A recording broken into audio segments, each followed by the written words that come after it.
Hello everyone, welcome back to Prince Nikki's channel. It's great to have you joining us back today. Thank you for joining us.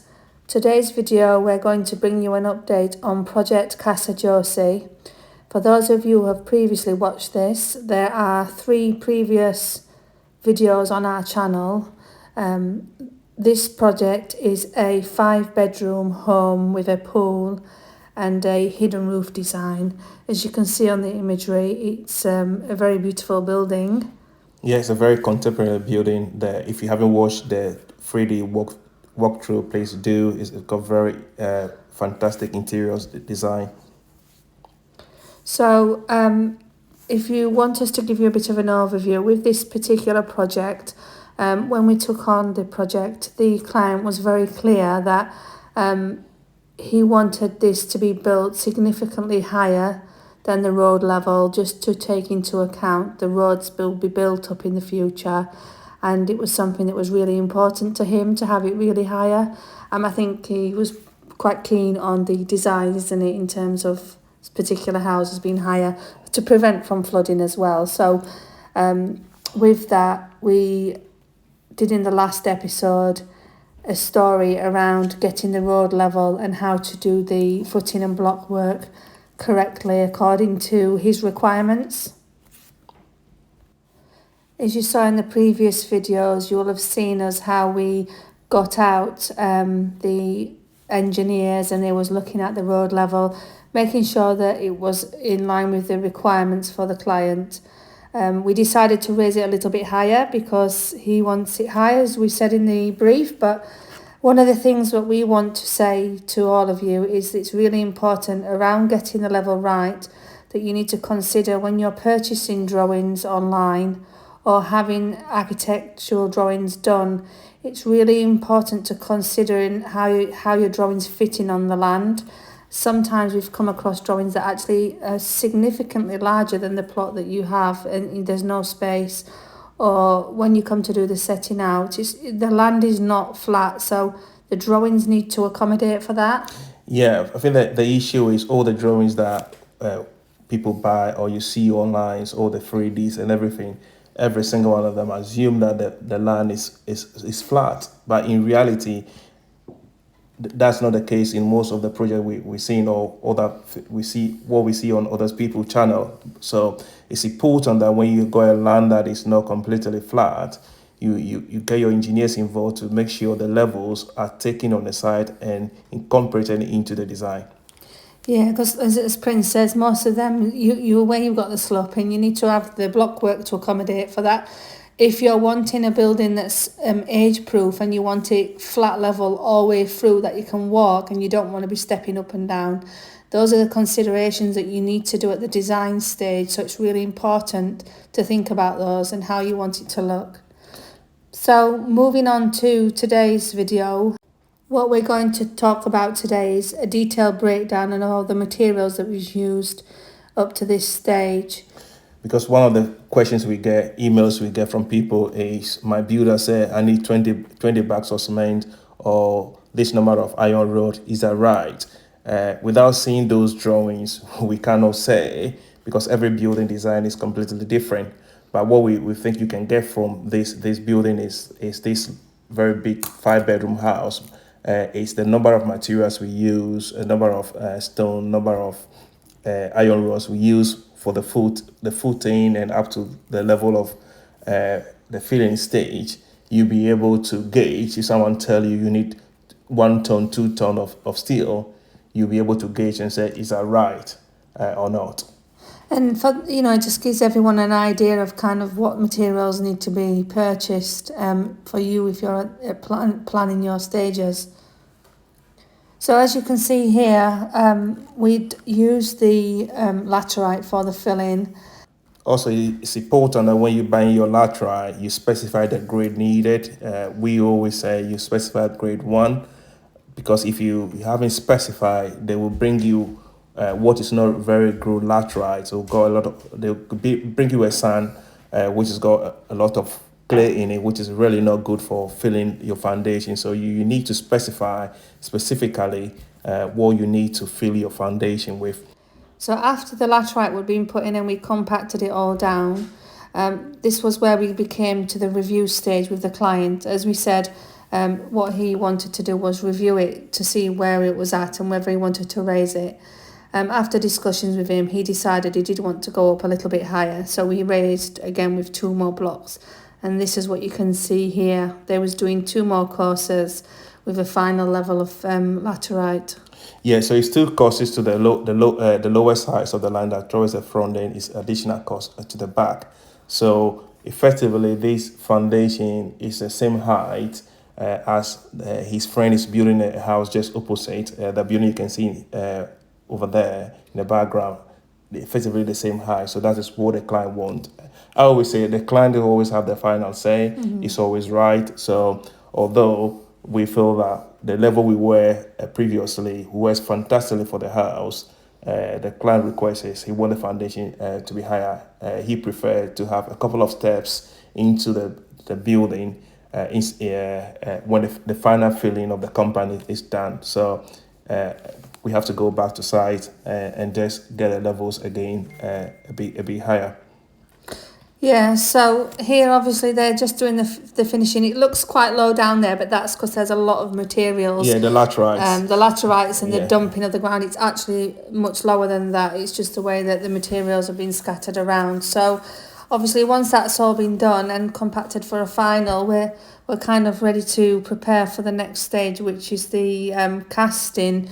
We're heading to do that around probably end of October time when he's around. Yeah, the client is abroad and wanted to be in a country, want to be there to see the casting happen. So he's been very busy last month. He's meant to go last month, but he couldn't. So we hope in this month he'll be in Ghana so that we can cast the final foundation and start working on the ground floor blockwork. It's a very exciting time, and I think if anyone can be there for the casting, it is definitely reassuring for people to be there as well. As we've said for multiple videos, we won't go on about it, but making sure that the damp proofing is correct is really important, and I think being there gives you that level of reassurance. You can see on the ground what's been done.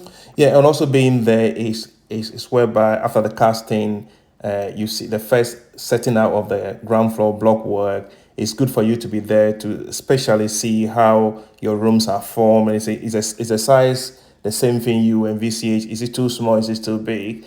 So that if there is any changes you need to make, those are introduced at that stage. So we always advise, if you can be there, the best time is when the casting needs to be done.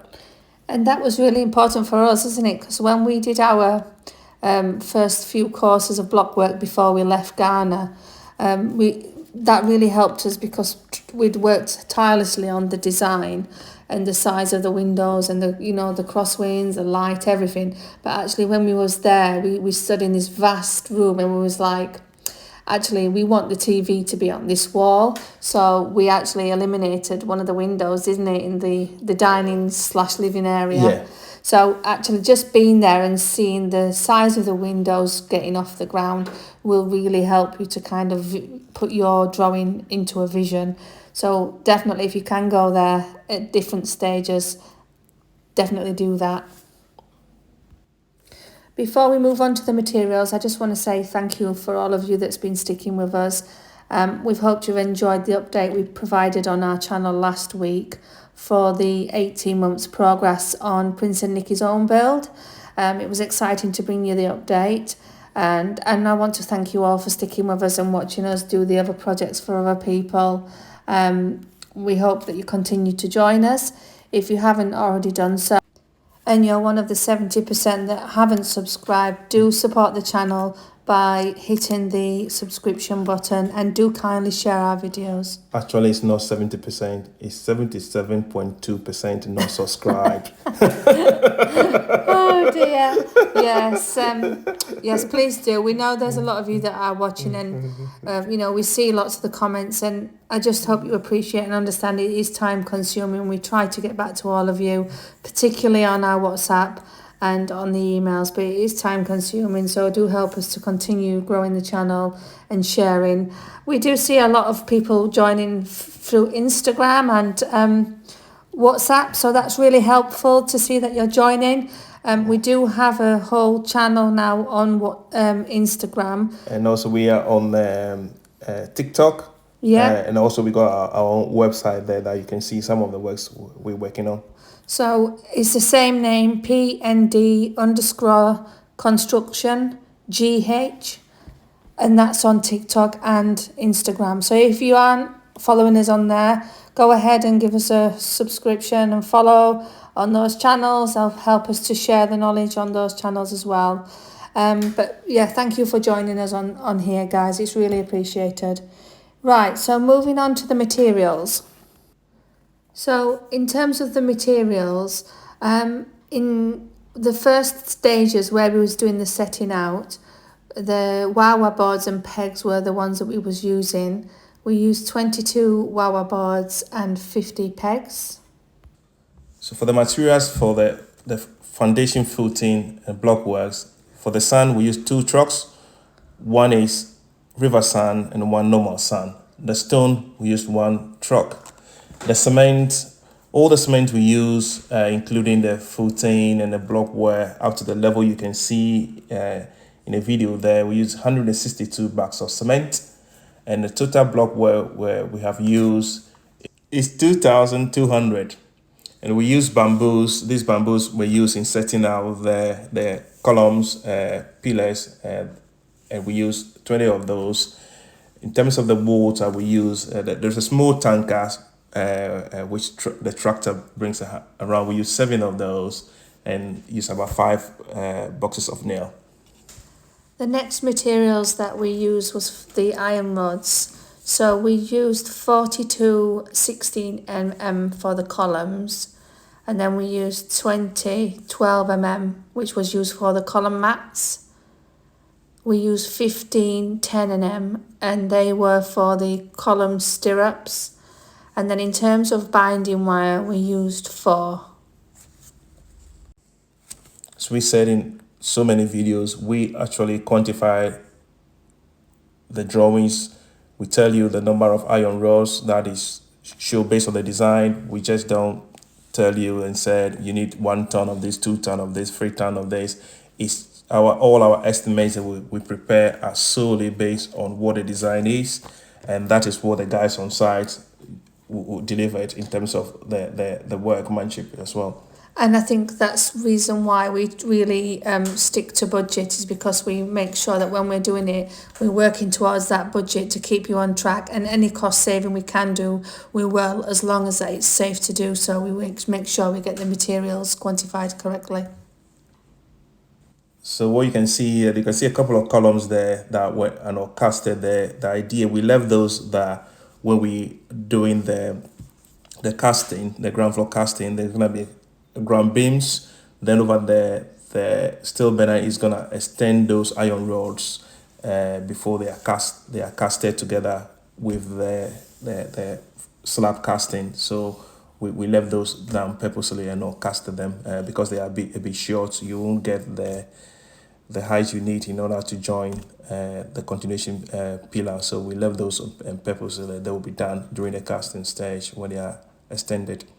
So moving on to the laterite filling, as you can see on the screen here, this will kind of give you an idea of how much the height was raised, because it's one of the highest in terms of number of trips for the laterite filling. For this one, it was an 18-ton truck, and it was 14 that was used, 14 trips. Yeah, because the foundation is substantially higher. It's higher, and also it's a bigger house. It's bigger than our house. So if you consider our house is relatively on a level land. There is about 2-3 degrees slope to the front of our house, but we use about 6 trips. Yeah, so as you can see, obviously with us we use a significant more, but it's just to give you an idea that when you're building on land that's a variety of levels, you need to take into consideration about how you're wanting it to be level and the kind of materials. Once you get it right at this stage, before you do your casting and you get the good level and it's smooth throughout, that you can it's age proof and you can walk through, and there's not different levels, I think it will be putting you in a good stead for raising the blockwork and everything. Yeah, I guess the other option which we discussed with the client in order to cut down the cost of the block work and the filling was to step inside to introduce steps within the inside the house. But then, as Nikki just said, that in terms of mobility, it creates a problem in the future when you got steps inside the house. So the client was happy to have one level inside the house. Once you're able to make it into the house in your when you are 60, 70, you are on some Yeah, I mean, you can some have a mobility ramp scooter. going in, but Yeah. for us, we just think it's important to have the right level throughout. So that's a truck, the type of trucks that's an 18 ton truck that delivers both the stone and the laterite, everything for this project. So it's those type of trucks we're referring to here. So as you can see, there's a number of things that's important to consider, but we hope you found this video helpful in terms of looking at the materials and what things you need to consider.